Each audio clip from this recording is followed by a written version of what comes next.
Hello everyone and welcome to another video here on the Cycling Day Extra channel, and it's another one of our segment analysis, if you will. In the weekend we had a bike race on the Coll de Rats, and in this video we're going to see how close that came to Tadej Pogacar's KOM. But just a bit of a quick recap of the Coll de Rats, why it's so important. It's a climb in the Calpe area in the Costa Blanca region, and it's very known for riders to use in the past.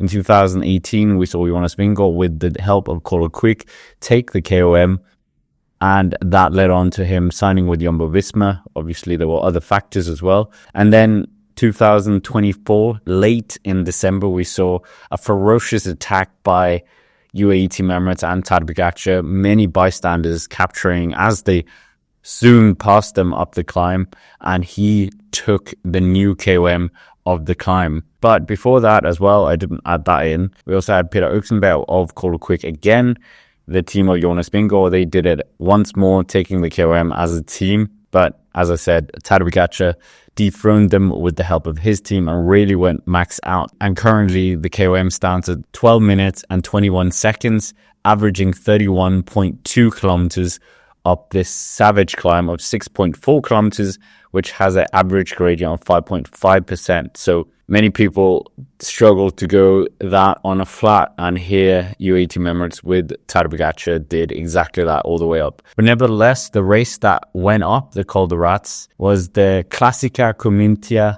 Valencia 1969 1.1 race, so not confused with the Tour of Valenciana, but a 1.1 race. There were plenty of riders in here, quite a few big names, including UAE team Emirates, with their biggest rider probably Antonio Morgado, and you also had Mark Hirschi riding his first race with Tour Pro Cycling. But we aren't looking at the race today, we're only looking at that Coll de Rats. So the Coll de Rats came with about 37 kilometers to go. That was where the top was. Obviously, as you can see from the profile, it's not the last part of the race for the riders. It wasn't really in the point where you would want it as a cycling fan to really see race pace going up this climb. But nevertheless, I went out to the climb, waited for the riders to see what kind of effort that they would do there. And to my sad disappointment, the riders came up bunched up, even though Mads Pedersen's brother was in the breakaway at some point. And what I've done for us is get a comparison of what exactly the effort would look like if Tadej Pogacar was doing his effort, ghost comparison to them. And we can see it here. Many of the riders uploaded their rides, and we are going to go for a rider called Milan Doni, who very kindly put his Strava file up. And if we just look at entry to the climb, so we're only looking at the point of their going into the climb, we can see that Tadej Pogacar was doing nearly 50 kilometers an hour into it, and the peloton of the race were 1.2 kilometers slower at this point already. And then when we follow it through, we can see that it doesn't take very long before Tadej Pogacar opens up here with 2 kilometers into the climb. He's already 20 seconds ahead of the peloton.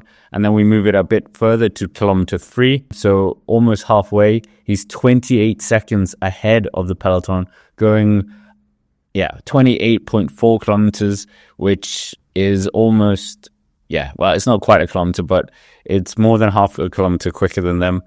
And then as we continue to kilometer 4, where it gets a bit steeper some places, here we can see that Tadej Pogacar is 42 seconds with obviously the help of UAE team Emirates. We have to clarify that. It's not just him going on a solo ride. But then we nearing the top, kilometer 5. And remember, it's 6.4 kilometers this climb. He's got a 1 minute and 6 second lead over the peloton. And it was around here that they came past me as well. I'm very disappointing to see that they weren't rocketing off the front. But it is what it is. And then as we come up to 5.5, let's just break it down even more. He then takes it to 1 minute and 12 seconds advantage. And then 6 kilometers into the climb, it's 1 minute and 13 seconds advantage. And at the top, it's 1 minute and 17.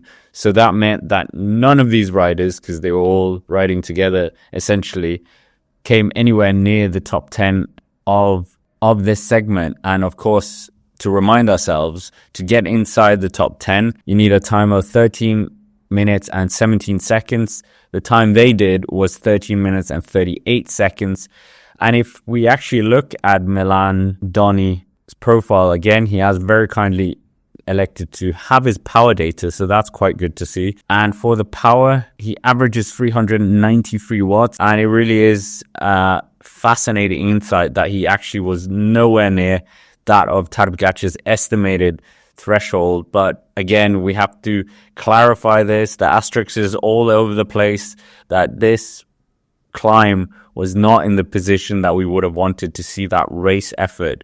The riders were clearly not going all out. They were clearly taking it easier than what they would have done. But there were a lot of riders who still were spat and were struggling with this climb. But the riders were simply not being pushed to the limits here. Nobody was going for that race winning move, but it just gives you an indication, seeing that comparison again between Tadej Pogacar and the others, how incredibly different it is in terms of the pace there. The amount of distance he makes up in a very short position. He was going all out. We know that. They were going almost 36 kilometers an hour towards the top. He has some of the best guys within his squad, so they would, of course, decimate this climb if they were in the race.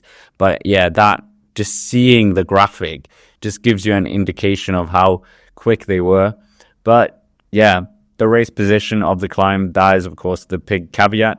On top of this, when we look at the top 10 of this year, obviously the Tadej Pogacar time doesn't count for this year. But if we look at this year, the fastest time was recorded by Paul Sissacs, the rider who is very highly touted by Decathlon AG2R and the cycling world, especially in France, seen as this next generational talent that can potentially do something big on the world tour. He's the current junior time trial champion and reportedly turned down UAE Team Emirates, and he has a time of 13 minutes and 1 second, and I'm not sure if he had any riders helping him, but that is also quicker than Jonas Vingegaard when he was being led out by Coll.